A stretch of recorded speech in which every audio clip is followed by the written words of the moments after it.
Welcome to Good Service. We are your hosts, Ben Chung. And Kevin's Huh? Each week we'll be breaking bread and having real, raw, and vulnerable talks about life, faith, and everything in between, and always over a fire meal. Thanks for joining our table today. Let's eat. Folks, welcome back to another episode of Good Service. We are your hosts, Ben. And Kevin. And we have our very, very, very talented, amazingly wonderful, awesome friend. She is a filmmaker. She is a runner. And she's just an amazing person. Emily Timmer, welcome to Good Service. Thank you. Finally. I'm a fangirl. We've had some scheduling issues and we almost had another one today. But by the grace of God, we have our good friend Brandon who came to save the day. Thank you, Brandon. Because Kevin and I are audio duds. We don't know anything technical of how to do a podcast other than talk. Yeah. But we made it happen. Yes. So it's the right timing. It is the right timing. I think today, I was driving here thinking this is it. This is the right timing. This is. You look ready for action. I am ready for action. I'm going straight from here to coaching. So and you're going to be there, which is exciting. So Ben's training for a marathon. I am training for a marathon. I got to run in today. Yeah. It was difficult. It was like 89 degrees. Wait, you got to run in already today and you're going tonight? Yeah, I'm going 2 a day today. That's how I'm busting out my David Goggins, you know, and trying to get extra ready for this thing. Yeah, you gotta get a singlet too. Oh yeah. Oh, will I? How do you get that? How do you get that? Okay. I have the link for you. Okay, sick. Yeah. Sick. Okay, cool. Well, welcome, and we already have our food in front of us, and this one we don't want it to melt. So we want to get even faster. Yeah, even faster into the food. Every episode, we kind of have a different speed of when we actually get into the food. Yes. Right. And for the sake of things not getting cold and not melting, we're trying to get into it faster. So today, we are enjoying truly acai. The weather kind of calls for it. It's summertime. It's hot. And so we wanted to go Brazilian style. So we're going into some acai bowls. Look at this ASMR right here. Look at this. You gave me so many nourishing things in here that I can't even identify. Like I don't know what for your run. Yeah. You know, and then we got pão de queijo. This is Brazilian cheese bread. This is literally like my favorite type of bread. Once I went to Brazil and I discovered this cheese bread, I'm like, yo, I only want to eat cheese. You discovered the bread in Brazil? I've never had this before. How is this in comparison I don't to the know. bread Let's try Brazil? it. I haven't had one Tell yet. me how it stacks up. So I discovered this bread like a normal Los Angeles native, which I went to a Brazilian barbecue, a churrascaria, and shout out to, there's so many of them. But I think one of my favorites, because we're in LA, is M Grill. M Grill, K-Town, shout out. Yeah. This is not from M Grill, though. This is from Truly Acai. Truly Thank you, Acai. Truly Have you guys Acai. had that stuff when you have meat in Brazilian cuisine? There's like that not powder, it's like that. It's farafo, I think it's called. Have you had I don't know what the crumbs are. But you dip totally. meat I totally into know what it. you're talking about. It's so good. They put it on everything. Shout out to my Brazilian friend Sophia. Yeah, shout out Brazil, man. Wow, this is so nourishing. Yes. I feel like I don't even understand. And then what's we in have what's called Brazilian bites. I think, well, let's discover what a Brazilian bite is in real time. There better be like a full like little picanha in there. I think there is a meat filling in here. There's a surprise. All right. Oh, okay. What is it's it? like a potato ball with, I feel like this is a chicken. Okay. You know why I think it's chicken? It's because I chose chicken. So it must be chicken. Because it gives you an option of what kind of. Could be wrong. Awesome. Yeah, but it's good. It's very good. So Emily, welcome back. You were traveling for a while. It was. Until very recently. Yeah. You know, before we get into all your crazy who you are, where you're at today, can you give us a little bit of a background of how it all started? You don't need to go crazy deep origin, or you can if you want to, but like give us the deep origin of Emily Timmer. You said how it all started, so you mean my life and sure. all the pieces. Oh, yeah. Whatever that means to you. Okay, so this is a really interesting moment you guys are finding me in, because two passions that led me very different directions for most of my life are intersecting in this moment in my life. I actually thought about that this weekend when I was in Boulder for running. When I was like a child, let's say 0 to 13, I was a little performer. I lived in my own world. I was constantly creating. I was the youngest of 4. Siblings are a bit older, twin brothers that are 4 years older than me, a sister that's 6 years older.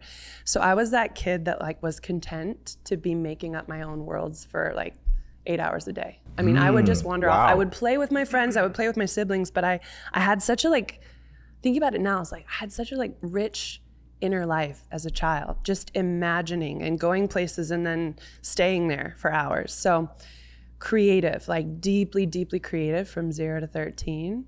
And then this weird shift, partly good, but partly intense and ultimately negative shift happened when I turned 13.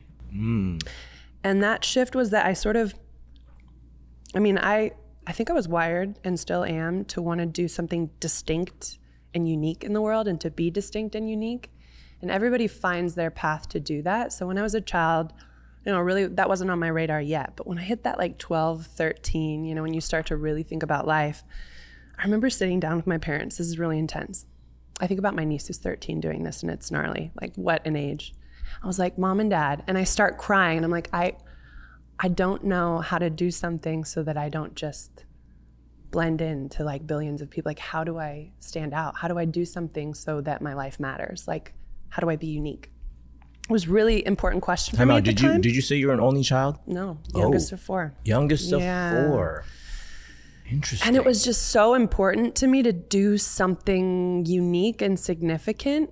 At the time, there was probably, you know, some fear or some sense of needing to be special, but there was also this drive in me from a young age. And so that's where the shift took place. And all of a sudden I started to make these choices that like I succeeded at, but probably weren't ultimately the best for my flourishing. So I decided randomly, summer of 13 years old, to just cut out junk food from my diet, like full on. I just went cold turkey on it and was like, I'm gonna eat healthy. I'm gonna train all summer because I wanna go back and be fast. I was into running already. And it was like this pivot that, and I remember as well making this choice to like classic overachiever, like why would I ever get an A- again from this point on? It was like a vow to myself. I will never be subpar. Can I ask, was there body image consciousness? 100%. Oh. And that's a whole conversation, I think, on its own. The particular culture and the time I was raised in my culture, it just, identity and your appearance are one and the same. So as a woman, it's like your size is your distinguisher.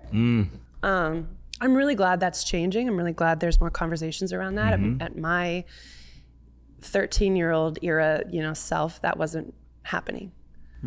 And yeah, it was a sense that the size I took up in the world was the most pivotal piece of my identity. That was something I think that was foreign to me at first as a child, but then the older I got and the more you enter into, you know, the world of women and adults, like that was just something that was in the water. And so that was a shift that I ultimately realized, like, dang, I'm pretty good at like being thin. I'm pretty good at being fit, pretty good at, you know, like getting these, you know, achievements and accolades academically, running, sports. And you know, you can do that to achieve something, or you can do that to really, there's two purposes. Like I could do that because I just wanted to achieve, but I think I was doing it just because I wanted to find a thing that made me unique in the world. And this happened to be something that people were like, oh, nobody else is doing that, you know, in this tiny school that you're at. But that shift was huge because after that point, the little creative spark in me was still there, but it was slowly getting choked out. And it was because I 13 years old, started to allow, I would say it was control, like a seed of control that was born of fear. The fear that I wouldn't be good enough, the fear that people wouldn't like or see or value me. And so then from that point, that fear, you know, resulted in more and more control over my body, over my image, over my achievements, over all these things. And that really deteriorated till I was like 21, guys. It was bad. This was like the dark years, which I can talk about pretty freely now because I feel like a different person. And at that time, I don't know, it was like a full-on breakdown I got to by 21 years old. All the creative Emily, all the free, social, like expressive, lively Emily had shrunk down to a pinhole by the time I was 21. So I went through high school progressively needing to exercise more and more and more every day. I look at friends who have other addictions, like I've had friends who've struggled with alcoholism or drug addiction, and I really, at the core of it, don't see a difference between what I experienced and what they did. It just happened to be that what was available to me was an addiction that was like more socially acceptable, which was addiction to exercise. Yeah. And people applauded that for a while, like, you're so fit, you know? And so I could just keep going. And so by 21, I really had reached a breakdown. I was totally isolated by choice. I was pretty obsessive compulsive with cleaning and with exercise. I was working out like four hours a day, just injured all the time, couldn't stop. And I couldn't, this is so crazy, I couldn't listen to music at the time. By 20 to 21. If I would listen to music, it like opened a portal in me that was too painful and too, I think, would show me too much how much I had sacrificed in my life. Wow. Like all these feelings and things that, like, I was a child who loved music, it gradually shrunk out of my life because of this control. And it's wild to think about now, but there was a point where I couldn't listen to music or I would just sob and I couldn't go there. So crazy.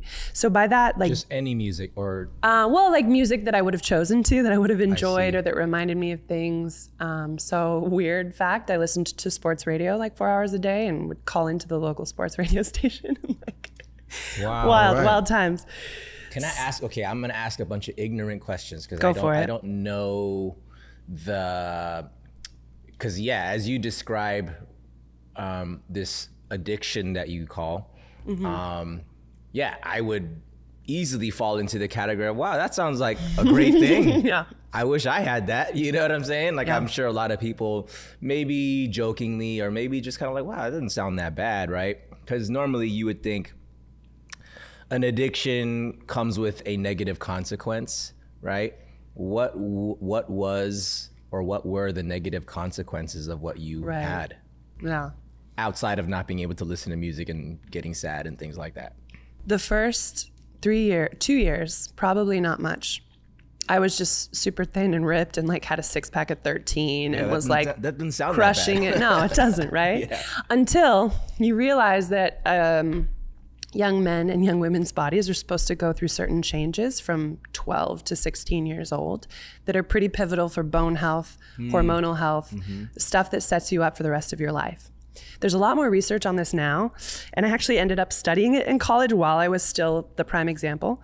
But what happens when you undernourish, as a woman, undernourish your body in that era of life is that often you end up not producing estrogen, which is really key for a function. Like, estrogen essentially, to simplify, acts like a little dump truck that brings calcium to your bones. And this era of like 12 to 18 is when most of your health in your bones is developed. The calcium's deposited, there's bone strengthening. It's like when you get most of that built. So at the time, I had none of that. I was over exercising to the point that everything was delayed. I had no estrogen. I had 5% body fat, which body fat is also linked to estrogen production and then to bone health. And so I had what's called osteopenia, which is not quite osteoporosis, but it's like porous, on the verge of porous bones because I wasn't depositing. And I was a runner, which usually builds bone health because it's weight bearing. So that was really a concern. And that developed a little later, but it was always something I was like, well, I'm not anorexic and I'm not bulimic because, you know, like I eat and I don't purge my food. Like, it was a thing that now we know is orthorexia, where I'm like, oh, I'm still eating a lot, but nobody could really identify. And so I would say the negative effects were definitely that on my health, constant injuries. And then a constant state of overtraining ultimately creates deficits that affect you emotionally too and mentally. And so there was like pretty severe depression by the end. And then the big kicker, the darkest moment of my life, in hindsight, I just want to give that little girl a hug. But when I was 21, I ran so much, I got a stress fracture and basically cracked a bone in a race and had to be in a boot. And then that was the catalyst, I would say, for the worst and best thing that happened, which was I couldn't do it anymore. Like I couldn't live that life. Firstly, it wasn't me. I'm not an isolated, loner person who's dry and sciencey. And I was studying exercise science at the same time, So it was just this whole obsession that took over my life and cut out all these parts of me that are me. And I think what's so remarkable about this though, guys, like if I were to rewind to 12-year-old Emily, which was just 6 months before I think I made that switch, my dad was a pastor and I would go with him sometimes while he was working at church. There was one time, one of the probably most significant memories of my life. I go to my dad's office, he's working in the main sanctuary, and I just go into his office to like play with paintbrush on the computer, if you remember that. And that was like the coolest thing to me. And I get into the office, the moment I walk in, this has never happened before and not like that, it's not happened since. I just fell to the floor.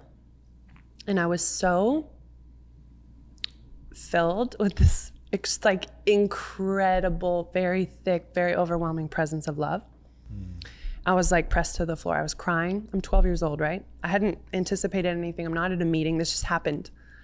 And I'm laying on the floor feeling so loved, like beyond anything I think I ever knew. It was so tangible. It was so sudden, so overwhelming.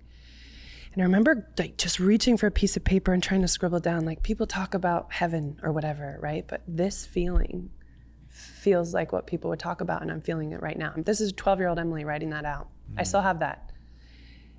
And then I just remember this feeling of just such a divine love that like had me. Like I wasn't, like it felt so safe and it felt so solid and it felt so permanent. And when I reflect on that and that 6 months later, my life took this other turn, it's so crazy to me because now I look back and I'm like, that was this mark I feel like that God put within me, and this seed and this like, I've got you, that happened just before the darkest 6 years of my life progressed. Well, did something happen for you to like, did your dad say something? No, he wasn't there. So you just went into the office and this just happened? Yeah. Wow. It's so wild. Because I look back and I'm like, dang, I don't think I realized till a number of years after rehab, which I went to rehab in 2008, when I dropped out of school with the stress fracture.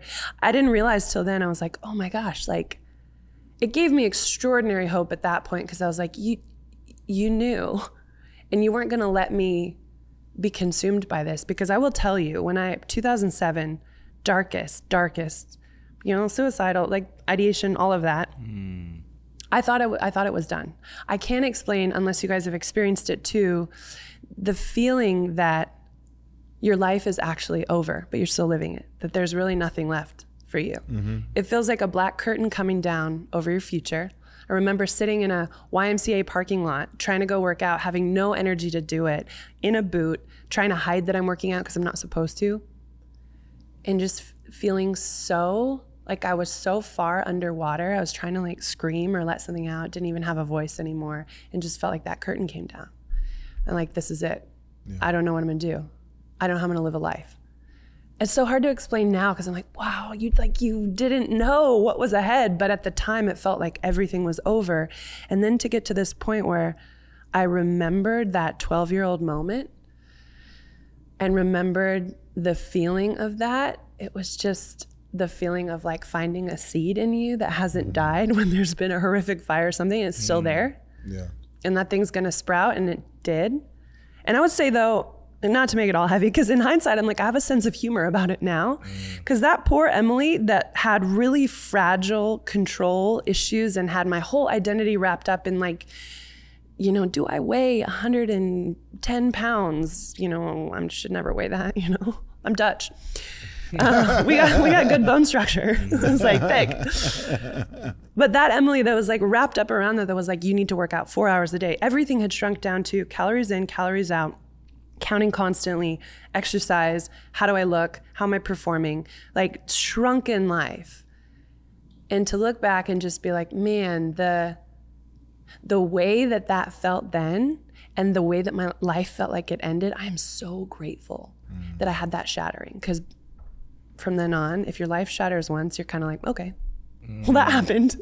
What's next, God? You know what I mean? Yeah. Like there's a fragility I lost after that. Did you go through this alone? I mean, were your parents just totally unaware that this was something that you were sort of going through, struggling with? Were you sharing this with anybody? Yeah. I mean, they knew. It's just hard. In that era, it was hard to identify if it wasn't kind of the classical examples of a girl struggling with this stuff. You know, like I said, anorexia, bulimia, it was like, what's going on? Yeah. I just looked like a hyper-disciplined elite runner that I was trying to be at like 13, 14, 15. And they knew, I mean, they were with me every step of the way. Props to my parents, honestly. Incredibly loving, but also learning as they went too. My mom definitely knew more intuitively than my dad as a woman. And as a woman who'd been around and experienced elements of an eating disorder, she was like, and I was a strong-willed kid, let me tell you. Like, that was the other thing. Like, I always just had a strong personal sense of direction, for better or sometimes for worse. And so I was just certain this was right. And that, no, I'm just training and I'm just eating healthy and I'm just taking care of my body.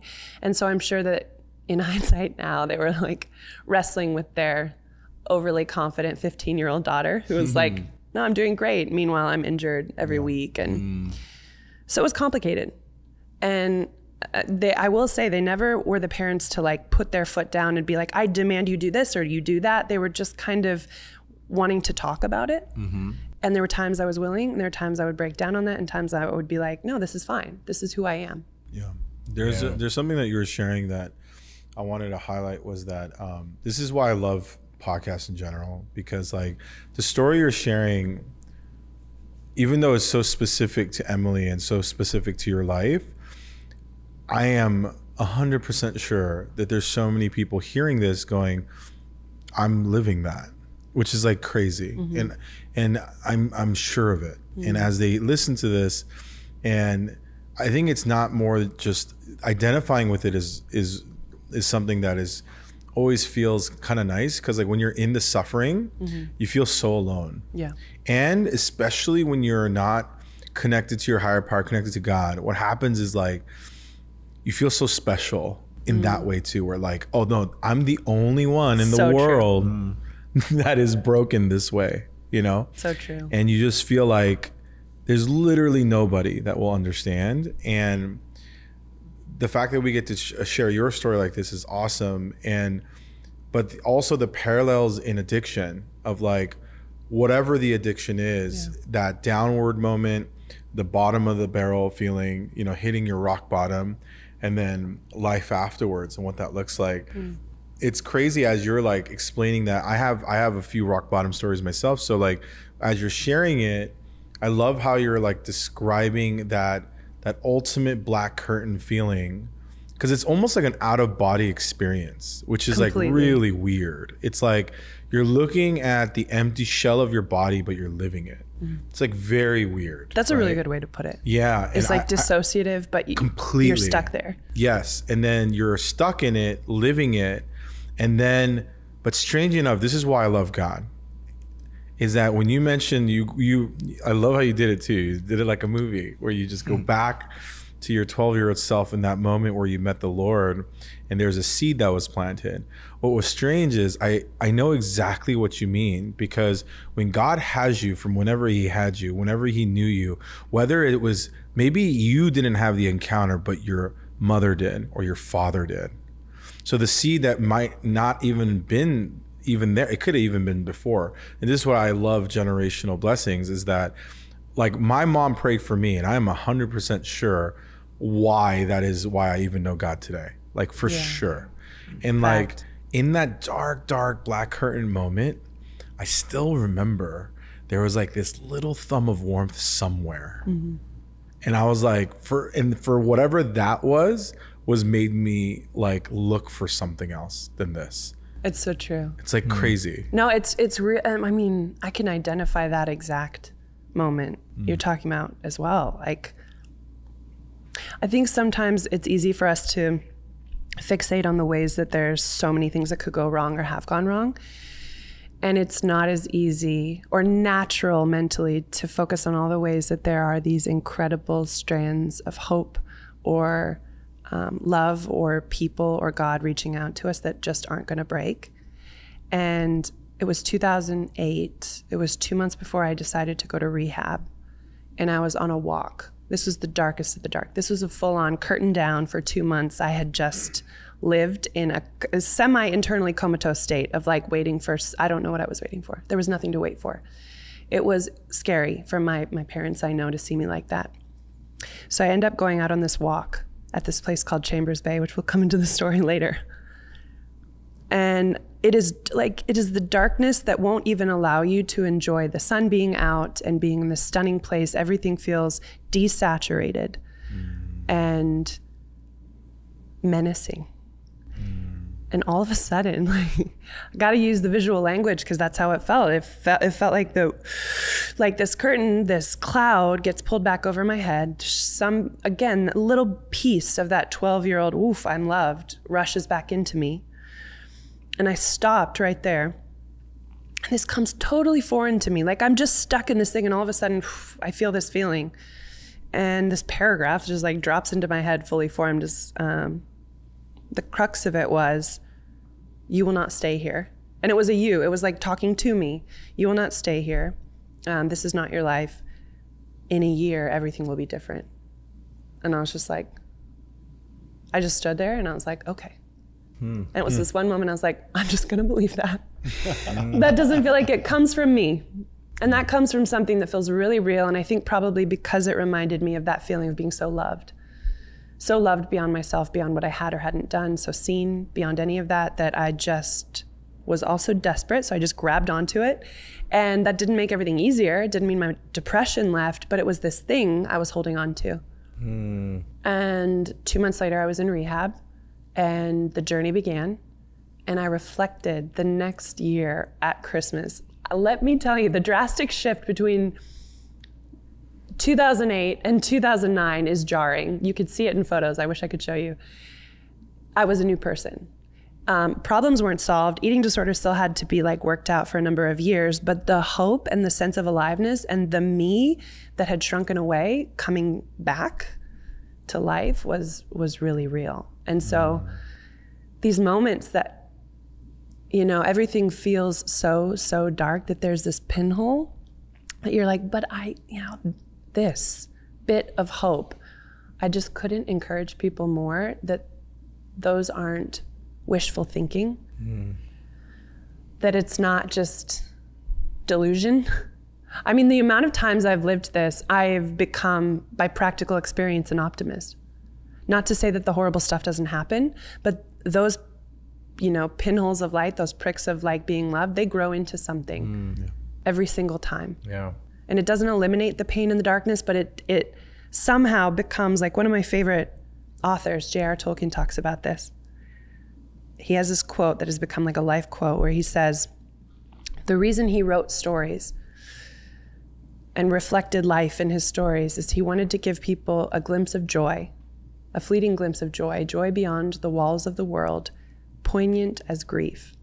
And I think what strikes me about that quote is that grief and despair can feel so strong, but almost in that quote, I see that as a coin where wherever you find grief and despair, attached to it with the same weight and the same strength as joy, and is this sense of hope and possibility. And so it doesn't eliminate the pain, but it changes it for us.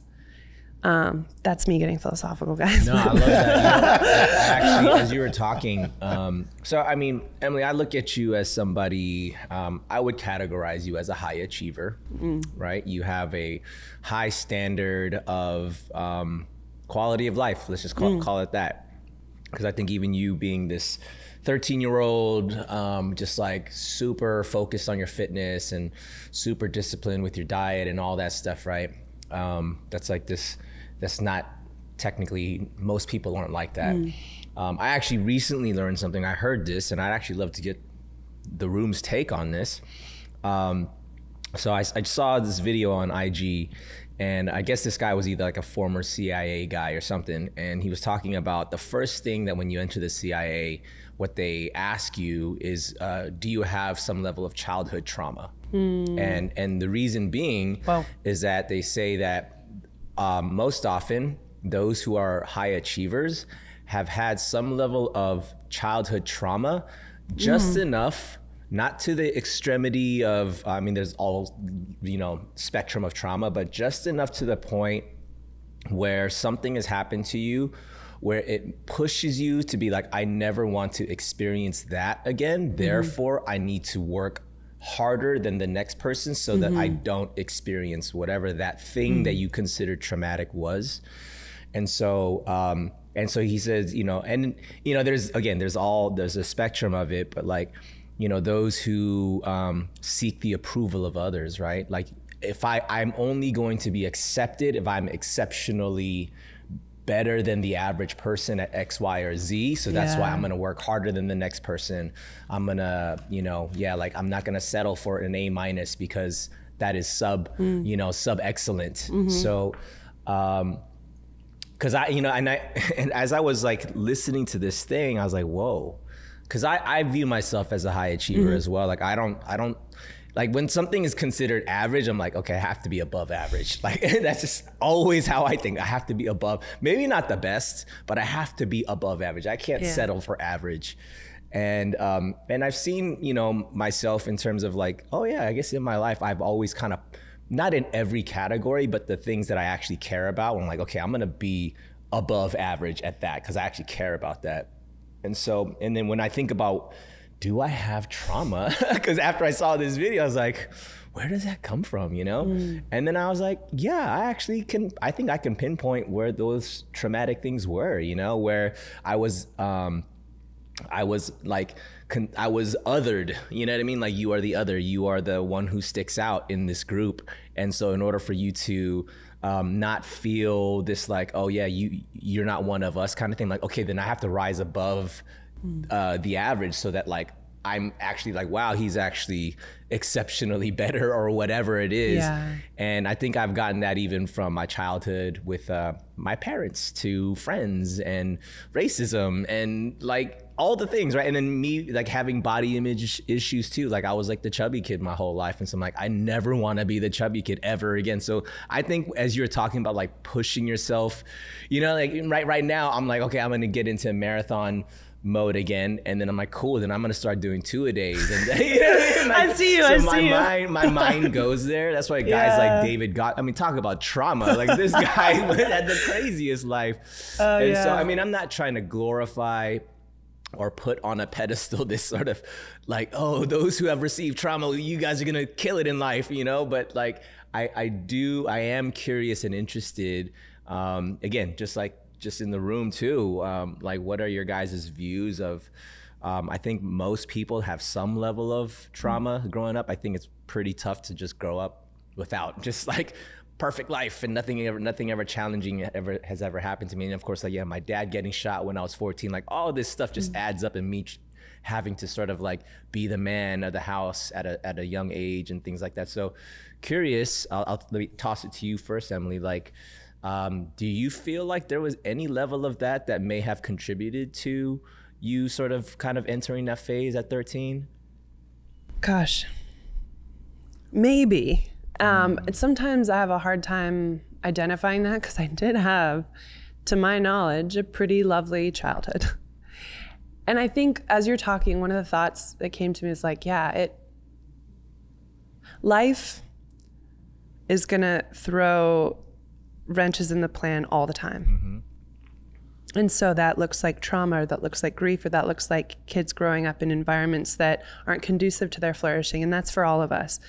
I think as I was hearing you talk about achievers, my thought process on this is usually that contained in how you have coped with the negative stuff in your life is not just the negative coping, is also a window to show you your greatest strengths, right? So some people are going to respond, everybody's going to respond in a unique way. Right. I think partly some people, even apart from trauma, are just wired to want to go out and do huge, enormous things in the world. So I don't think, for me, I don't think that's always tied to trauma. I think sometimes people just come out, like I just shot out of the womb ready to go. Like, you know, like let's get after this. Yeah. I know a few people like that. Yeah. And so there's partly that, right? Yeah. There's just something about our unique singular makeup that's like, this is how I'm going to take on the world. And there's going to be stuff that happens to me in the process. And I'm going to respond to it in a particular way based on who I am. Now, I do think you're probably right. There are some people that's really accentuated the moment something really negative or destructive happens in their life, and it kind of kicks off this thing that's like, well, I'm going to prove, but I think what's interesting is just like even reframing it to look at our younger selves and be like, okay, this and this happened and you coped like this, and that was pretty destructive at the time, but what else was that about? What's the powerful, singular, amazing, positive side of that coping mechanism that you can kind of recognize now and allow to flourish, and maybe allow the negative elements of the coping to, with time and effort, go. And I would say, like, for me, I was born loving being on a stage, like, and loving being in front of people, and like, you could just be like, oh, she's the youngest of four, they just love attention. Well, maybe, honestly. And maybe we just love to achieve, and we just love to be singular and all those things. So that could just be something I was born with.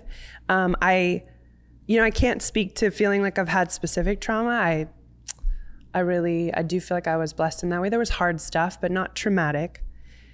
But I think this is a little a side note, but I think one powerful thing when I look back at that, like, hyper achiever, right? That girl that was like, I need to do this or I will die if people don't know that I'm special. Poor thing. Contained in that, with time and with maturation, which we all have to go through, was exactly the gift I have to give the world. It was exactly the person I'm supposed to be. So instead of discarding that and being like, I don't want to be an attention-hungry attention seeker, or I don't want to be such a perfectionist, I sat in an acting class like 6 years ago with this actress, former actress, incredible teacher, highly successful woman, but she knows what's up. And she looked at us and she said, some of you in this room have felt guilty for loving being on a stage, and for being driven, and for being this kind of person. And maybe you've had families or you've had people who are like, that's a negative quality. She said, well, I'm here to tell you that in you, channeled healthfully, is your greatest strength, and the world actually needs the people who are gonna stand on a stage and say the things that we need to hear. And it was a really wild moment, because I was like, yeah, there's just a way to do it that matures, that it's less about me and more just like, this is what I'm here to do. So let's talk about important stuff. I've got a voice, I'm gonna use it. And it doesn't have to be a big ego trip, and it doesn't have to be tied to all my negative coping mechanisms. It's just like, as I grow, I can be like, hey, what's good about the excellence I desire? What's good about wanting to be in front of people sharing things that matter? What's good about wanting to be a filmmaker where I make a movie out of my life or out of my story? It's not all just ego. Of course, it's always a mixture.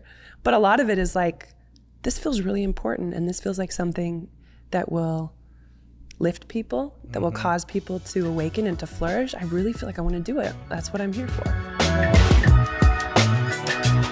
Hey guys, thank you so much for listening to this episode so far. Just to keep it real, it takes time, energy, and resources to produce this pod. If you feel led to, you can support us by donating on Cash App at Good Service Podcast. Any amount, large or small, is truly appreciated. Thank you guys so much. We love y'all. Back to the episode.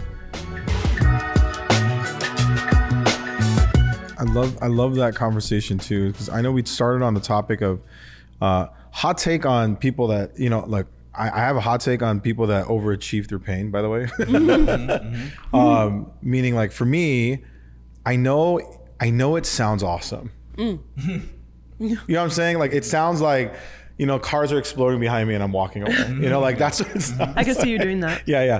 Slow-mo car explosion walk. Yeah. David Goggins is dope. I love that guy. Yeah. I think he's amazing. I love watching his stuff too. Shout out, David. Yeah, shout out to you, brother, and the way you motivate people. Because some people need motivation, and I get it, right? But I also, like, in this season of my life, is that I don't like glorifying that either. Only because, like, I know what that drives to. I know that inspires negative culture. Yeah. I know that inspires toxic culture. I promise you right now, for whoever's listening, if I could take away my trauma, I would in a second. Even if it gave me all the good things that I have, I would still not want to go through that. Like, it just sucks. However, that's just where I am today on it. But there was so many good things that we talked about right after where, you know, you don't have to throw away the baby with the bathwater. They say that all the time, which is like, a long time ago, there was bath being drawn in a little bowl with babies. There was a little baby. Yeah, there's in a the little bath. baby. Just explain the metaphor. I forever did not know what that meant. Oh, Like, what does that's this what even it- mean? You yes. throw out bath water and there's a baby in there? Yeah, yeah. So when you throw away What's the the baby doing? Why is so when he you in push there? the tub out, the baby's in there because you're washing the baby. But that whole term is saying, even in those dark moments, there was so much good in that. Like, even in this story of like this crazy obsessive nature of like trying to get this ultimate success that led to depression, there was still the ability to achieve, right?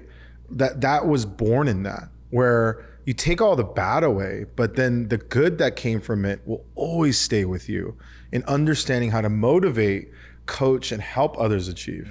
Because there's good in that.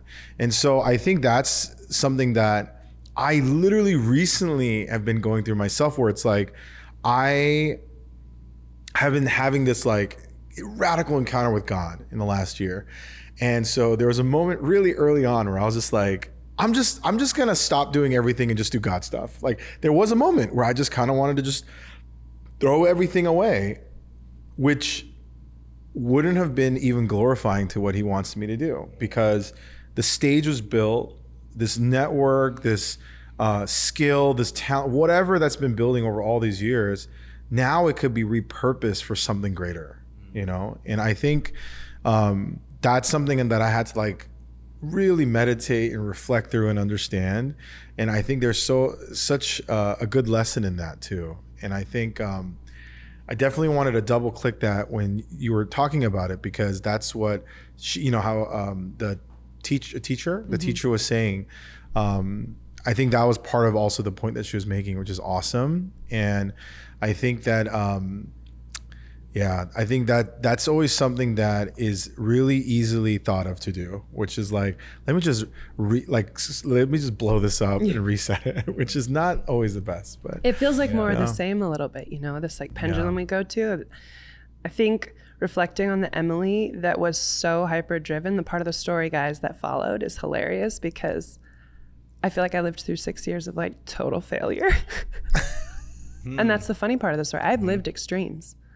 It was like the Emily that was so insecure because, real talk, I went through puberty at 23 years old because I finally had enough body fat. I finally had all of the right hormonal stuff. That was a jarring experience. And there are probably some listeners who are like, well, maybe that's not you, but maybe, you know, that kind of experience of something falling apart so much even after you start to get the healing, right? So I go to rehab. That's amazing. My first thought after rehab is, well, now my life is going to be fixed. You know, this is awesome. And it really didn't look like that to my prior Emily's, you know, expectation. What happened was 22, 23, 24, 25, 26. I gained a lot of weight because I was going through body changes. I also had to relearn entirely, like a baby, my relationship with food. Because one sucky thing about an eating disorder is like, you learn to dissociate from your hunger and fullness cues constantly. And you really don't even know anymore that intuitive connection, which sucks. So there were these years of like feeling like I would wake up a lot of those days being like, well, at least I'm not there anymore, but I hate myself. I feel like a failure. All of that like rigidity in my mind from 13-year-old Emily to like 21-year-old Emily that was like, oh, I'm better because I'm this. That was now turned against me because I wasn't that anymore. And so I was the person I would ridicule in my head. And what's so interesting about that is the extreme of like perfection I felt like I'd achieved, then lost, then lived. In comparison, I felt like such a failure. I mean, this cannot be overstated. There were some years after that in a different way felt a bit harder than some of the stuff pre.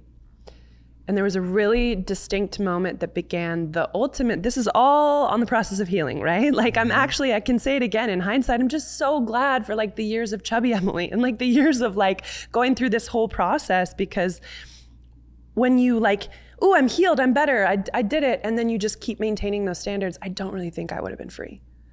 I would have still been living in fear of maintaining something. And so this like, I blew my life up. I left college. I like didn't have money, was traveling, trying to learn to make documentaries, but like not really achieving anything outwardly.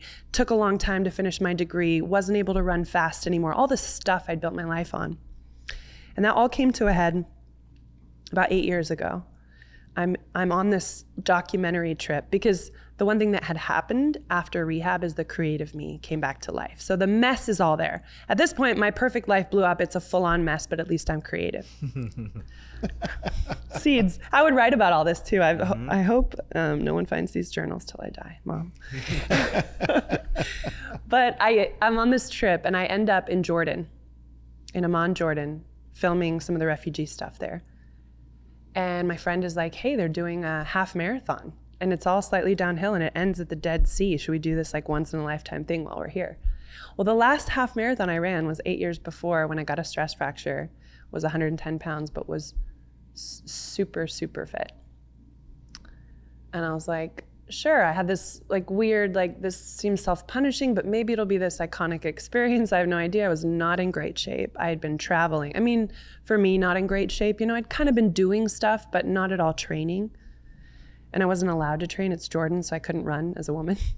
Really? Yeah, That's a thing. other than this race. Like I tried to run the stairs in our building and someone had to step out and be like, could you not do that? And I was like, I'm wearing pants. Because you're a woman? Yeah, they just didn't want to see me exercising. That's a thing? Oh, there's a whole story there. That's a whole other story about Jordan. That's crazy. But the moment I'm coming to is that I run this race, guys. And I have never had such a concentrated experience of self-hatred as I did on this freaking half marathon. I'm running slow. I feel like I'm constantly like living in this state of comparison to this prior me that ran the last race. I'm slower. I look different, I'm, you know, bigger, I'm all this stuff, I'm reflecting, and then that's a snowball, right? We know when we get on these snowballs, and then it's just like, wee, downhill, like everything gloms on, and you can find a million reasons that you suck. So that's where I was. Mile after mile, worse and worse, it's slowing me down. I'm like, oof, bad news. I finished this thing very slowly. And that's when it was so interesting. I was so wrapped up in this like hatred, like that pendulum, right? The same Emily that had been achieving and had all these high standards, it was the same attitude I had over here. It's just that I wasn't achieving the standards. And so I hated myself for it. But it's kind of same. Like these pendulums are all the same attitude. So I ended up having this remarkable conversation with one of our friends there who randomly started telling me this story about forgiving his father for something pretty gnarly, for betraying the family. And he's like, you know what's weird? The day I forgave my father, I'd carried all this extra weight, but I'd also carried like physical weight and baggage and all this stuff. He's like, from that day on, things just started dropping off my body. He was like, I just lost like 40 pounds. So that was like, oh, maybe I can lose weight. But as he's talking, I started to be struck by something else. I was like, oh, this is interesting. Something about forgiveness just like gripped me while he's telling me the story, and my feet are in the Dead Sea, and I'm like listening. And he was like, yeah, it changed my life. Finally letting go of that weight. And I turn around from that conversation, I'm walking away, I'm like, I don't have to forgive anybody. And it just like hit me like a ton of bricks, that I need to forgive myself. And this can sound really like woo-woo, but when you go through a moment like that, it's just the realest, most jarring thing to realize that you have one enemy, and that enemy who is constantly tearing you down, berating you, is yourself. Like that moment struck me that for however many years after rehab, I had created a habit of really hateful thoughts toward myself. And I would battle them, but I'd still want to hold on to this standard. And I thought the only way to live up to that standard again was to keep beating myself up till I got there. And it was like all of a sudden I had this very clear picture of my path of life in front of me, this amazing path to walk, but I'm stuck at the starting line because I'm turned in on myself, beating myself up. And I realized like you can never get anywhere if you're split and at war. with yourself. And so I had this really interesting experience of sitting down, and the forgiveness that I gave to myself was also something that I felt like God was extending, was like, you need to make peace. You need to radically accept who you are right now. This version of Emily that has no longer achieved the things you wanted, that's mid-20s and is not lived up to what you thought you would be at. Like, not just forgiveness, but full on, I'm gonna embrace this version of me. Like, I'm hugging me saying, it's okay that you're this right now. I'm gonna make peace with that. And I'm only gonna move forward as this. I'm not gonna wait for the day that I become the person I think I should be to have a life. It was a really radical experience. And I would say that was the next like biggest catalyst for me to actually really shift my life, was like, what do I really have to work with? It's this me right here. Not the me that I'm gonna be 5 months from now once I've got my ish together. It's this one. And so that was the next stage. And I have completely forgotten how we got on this train of thought. It's something you said, but the point being, there are these radical pendulums we can go to, but I feel like real healing often doesn't come from, you know, like you said, that like hyper intense culture of like, I gotta be this for an identity, but also on the other side from totally abandoning it and being like, no, I can't even, like there's something about making peace right now with the person we are, the struggles we have, the moments that we are lapsing, all of those things, and looking at ourselves. And I would say, not just looking at ourselves, this doesn't do much for me. The thing that really helped me in that moment was the confidence that there was that divine, personal, intimate, caring love beyond me that was like, I see you, I love you right now. And that experience started to proliferate after that moment, where even beyond me forgiving myself, I would have these moments of feeling like I was at my worst. I was in a really dark time, still trying to figure out the eating disorder stuff or travels. And I would feel this incredible presence of like, you do not have to deserve this. It's all yours. And that was the catalyst too. It's like, yes, we can forgive ourselves, but sometimes, and I would say most often, we need a source of love that is beyond us. That steps in to be like, you don't have to prove anything to deserve this. You don't have to, you don't have to earn this. It is just here. And it has been here at your darkest moments.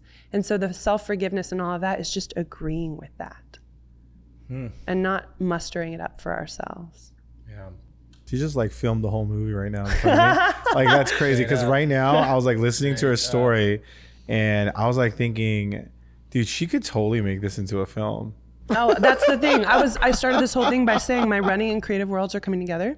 Yeah. The movie I'm making, now that we're at this point, finished a grad school degree. Yeah. I'm making a feature film. We're funding it right now.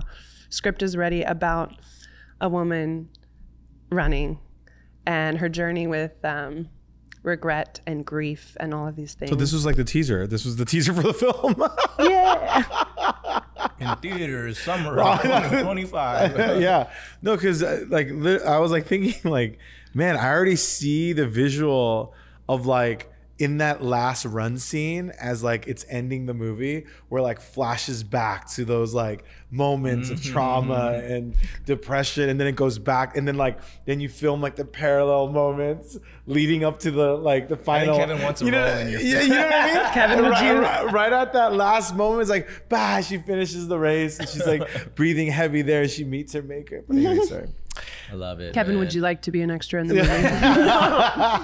Yes. You know, as you're talking straight up, man, I'm over here just like praying as you're talking, and I'm like thanking God, because you are straight up ministering to me right now, literally right now. So I am in a transition. I've been in a transitional period for probably years. I would say, let's call it, the beginning of the pandemic to present day. And yeah, my career as a dancer that I've been, I've identified myself as like, this is who you are. You're a professional dancer and you do it at this level and blah, blah, blah. So I put this expectation on myself to be like, you have to maintain this for you to be even okay with yourself. Like I'm like in real time sort of unpacking even the way that I'm sort of you know, evaluating like this level of value that I think I bring to the world, and that's super meta. But like, and then now that like, okay, dancing is not, it's not there as it once was, right? Not to say that it's gone. I mean, praise God that I have a body that can still functionally do that. But, you know, like call it, let's say the last 20 years of what that looked like. Moving into the next 20 years, it's not gonna look the same. That's 100% for sure. It's not gonna look the same as it has in the past. So then there's this like, oh, okay, so then now what? Now what? What's the next thing? What's the next thing that I'm going to be able to, at that level and at that caliber, be able to be like, all right, well, here's my next dance, my next quote unquote dance for the next 20 years. And then there's this frustration of like, I don't have it yet.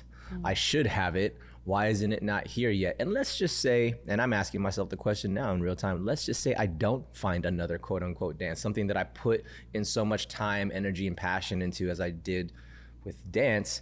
What if I don't find it at that level? If it's just not anything that looks like that? And that scares me, to be totally honest with you. It scares me to be like, what if I don't find another thing that I'm like, man, I lived like 20 plus years as just going hard at this thing. And I also achieved all this, you know, success through it and blah, blah, blah. People know me for that.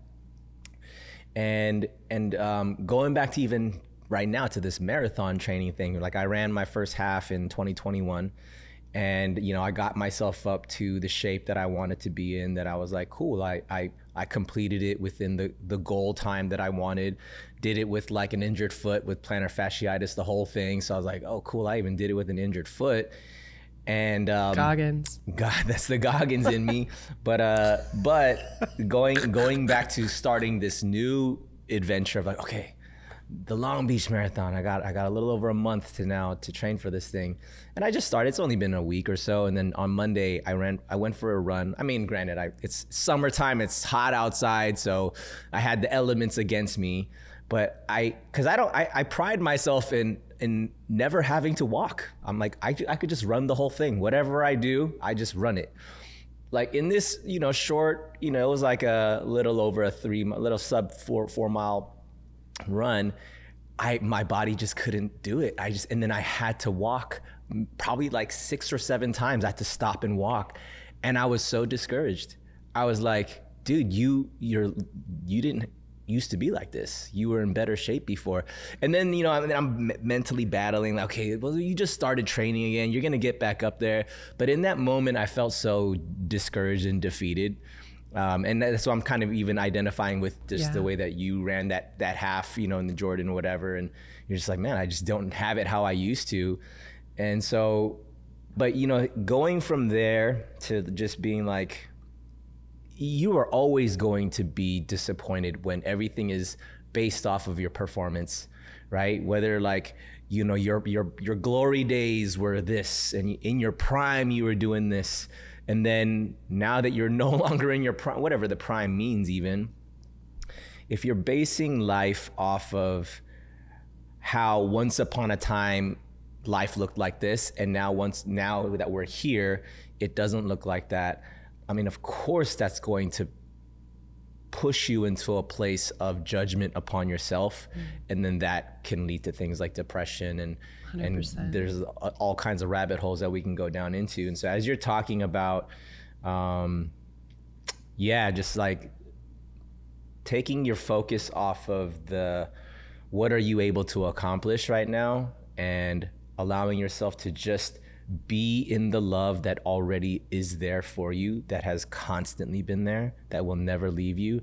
And that's also difficult because I was challenged like last week by one of my mentors, and she was like, hey, why don't you just like, instead of praying about all the things that you want to happen, like, you know, I want to challenge you to just sit and just receive the fact that God loves you right now, just fully as you are right now.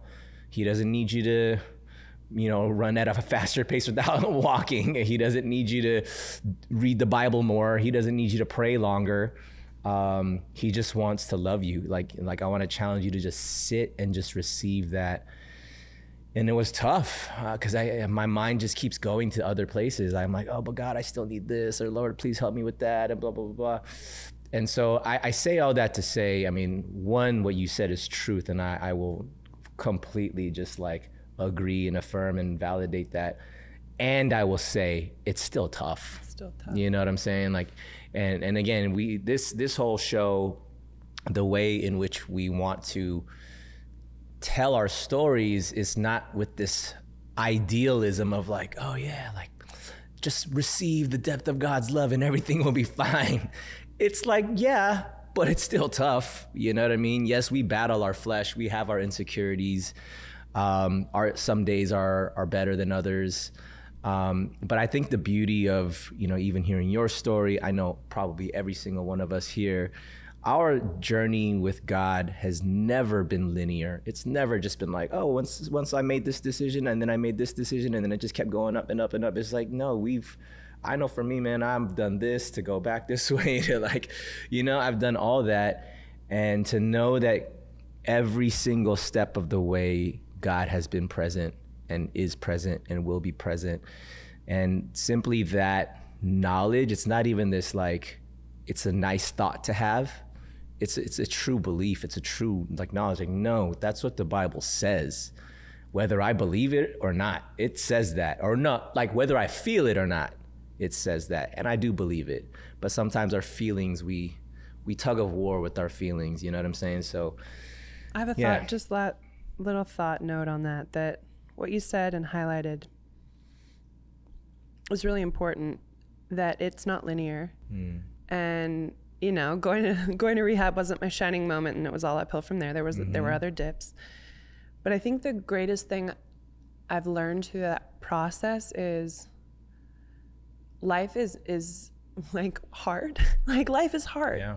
What's crazy is we're wired for hard. Like there's a way to begin embracing that it's going to be hard, and I'm going to continue to learn through each iteration of hard. And then what becomes so empowering is that I've learned where, and this is a process of literally retraining our brains. It's like neuroplasticity is the process of learning where you consistently set your focus, where your mind magnetizes and ruminates. And that, just like waking up every day and running, or waking up every day and brushing your teeth so that your teeth are healthy, it's simple and complicated at the same time, but we can train where we focus. And I would say everything about the story I just shared, the breakdowns and the healing, was all a matter of where my inner attention and my thoughts and my gaze was going. So the Emily that was struggling so hard pre-rehab was constantly ruminating on a more perfect body that I need to have in my life, reflected where my inner world was consistently being trained to go. The Emily afterward was constantly ruminating on how I'd failed those standards.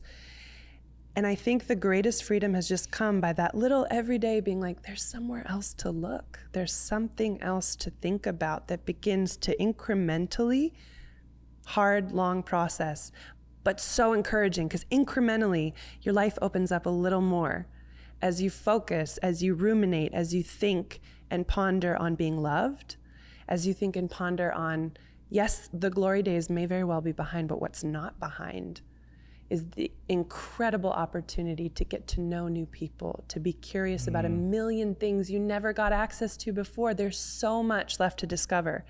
And so the process of retraining our focus is hard work, but the hard work pays off every single day. And so it's something that like I've tried to become addicted to in a new way. Is like, there is always something else freer, more hopeful and lighter to look at in this world. There is definitely the dark, hard, depressing, overwhelming stuff. There's both.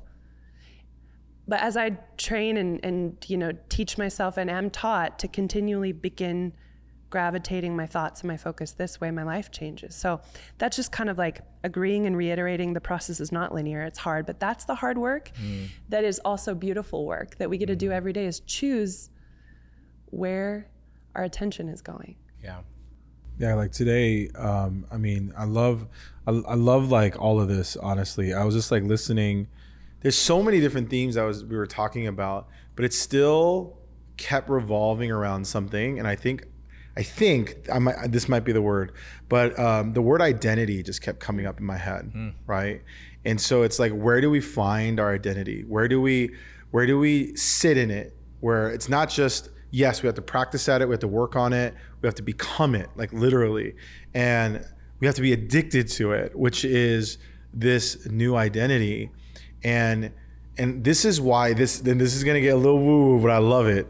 That as someone that is understanding the world in the eyes of also the spirit, not just the physical, because we were born in the image of God, for me, is that I understand that my life, my physical body will die and end here on earth.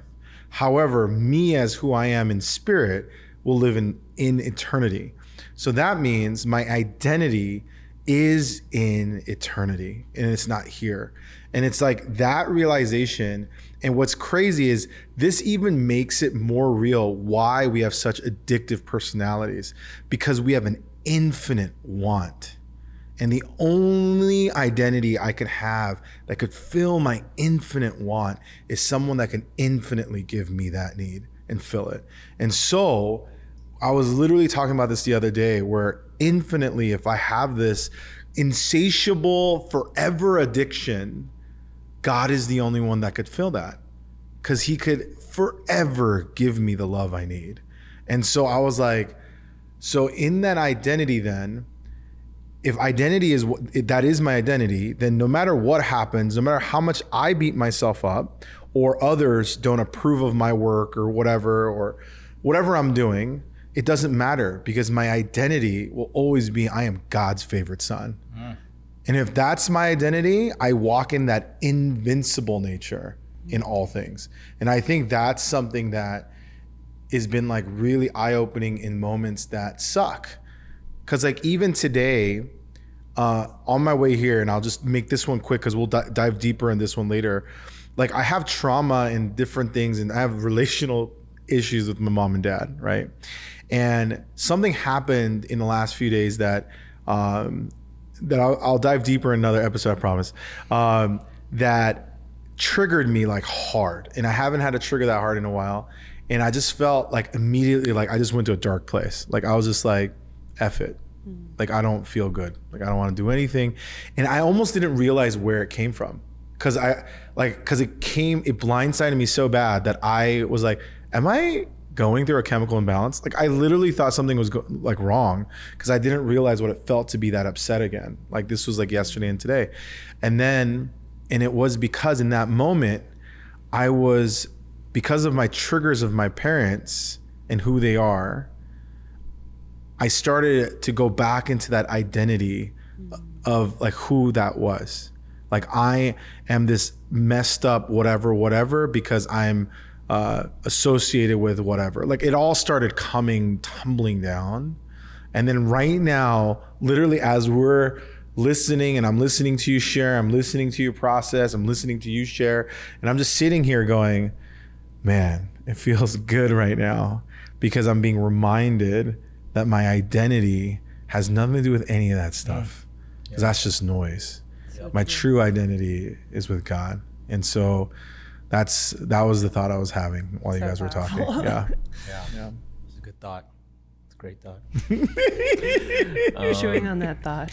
Well, and for the sake of time, I feel like we can go forever with you. I feel like we didn't even really scratch the surface. No, we didn't get to the we're gonna do part 2, part 3, part 4. I feel like we say this with everybody, but we mean it. We want more parts where we can talk about You heard other him things. say it. Yes, this is just the introductory of like, who are you and why are you here? But as with every episode, so this show is called Good Service, and we love to break bread and share a meal, highlighting food establishments with their good food and their good service, but also everybody in the world serves a purpose. And everybody provides a service to the worlds that they kind of run in. For you, what would you say, or how would you define good service? What is good, what is service, and what is your good service? Okay, good. We have another hour, right? Oh, that's a good one. What a quality question. 2 parts. Okay, so I think I could just I'll just speak about it in terms of me and what I feel like my purpose is here, because I think there's a lot of ways that people blow me away with good service and have different ideas of it. As far as I've experienced it, and through the whole journey I just took you guys through, I think, well, there's a vision statement I have for my filmmaking, which we didn't really get into it, but it's just born out of what I lived and born out of what I feel like was those moments where the window opened to me to be like, oh, that pinhole of light, or that tiny bit of hope, or that sense of love I got to experience that ultimately radically changed my life. I feel like because I experienced that, and because my life is transformed by that, the whole intent of my art is to open that window for other people. And I'm obsessed with this idea that through a film, you can take this thing you experienced here and translate it onto a screen in a way that it gives someone else that moment and that feeling that, like, beyond a movie, beyond anything else, their life could be transformed, that there's hope available to them, that something could shift, that they could come alive or come awake. It's all very lofty, but it's exactly why I want to make movies. And I don't just think of myself as a filmmaker, which is great. That's one way to do that, I think. But just realizing through all of these losses and gains of identity and all the ups and downs, I just feel like I'm here to be awakened to that love that has changed my life, and then to just wake as many people up with me as possible. And that can happen through a film. That can happen through a podcast. It can happen when I'm running, which I feel like running with people is another way, or hosting creative retreats. There's 100 ways. That's good. That's good. Well, how can people support, follow your journey? I know there's probably a ton of stuff that you can talk about, but maybe the immediate things. I mean, you have social media. Yes. Could plug that. Yeah, come follow my journey on. Actually, yeah, I post all of my random inner creativity and projects and everything over on my Instagram, which is very simple, e.c.timmer. So my initials e.c.timmer. And that encompasses everything I talked about, like the running, the creativity, the filmmaking, the whole journey is there. I would say stay tuned. Check in if you want there, but stay tuned for the films that are coming up. I'm working on funding the one that the script is done. We're in the talks for a lot of things, have done 3 scouting trips. The other one is just starting to be written, but that's a very exciting thriller film, Ben. Ooh. It's up your alley, a little scary. I love the thrillers. Yeah, so follow along. Instagram is where I share a lot of stuff, and I'm always open to chats with new friends. Yes, make sure folks follow Emily. Her stuff is dope, and yeah, all the latest and greatest will be on her Instagram. And thank y'all for watching or listening to this episode. If you are finding us for the first time, we have other episodes with amazing guests such as Emily. So make sure you follow, like, subscribe. We are on socials at Good Service Pod, Instagram, TikTok, and YouTube. We are on YouTube. So if you guys like to watch the videos, these will be up on YouTube. We appreciate you guys. We love y'all. Until the next one, peace out. Good service. We out. Thank you for listening to this episode. Make sure you like, follow, and subscribe, and leave us that 5-star rating. Follow us on Instagram and TikTok at Good Service Pod, and on YouTube at Good Service Podcast. And if you'd like to support us, you can donate on Cash App at Good Service Podcast. Thank you. Peace.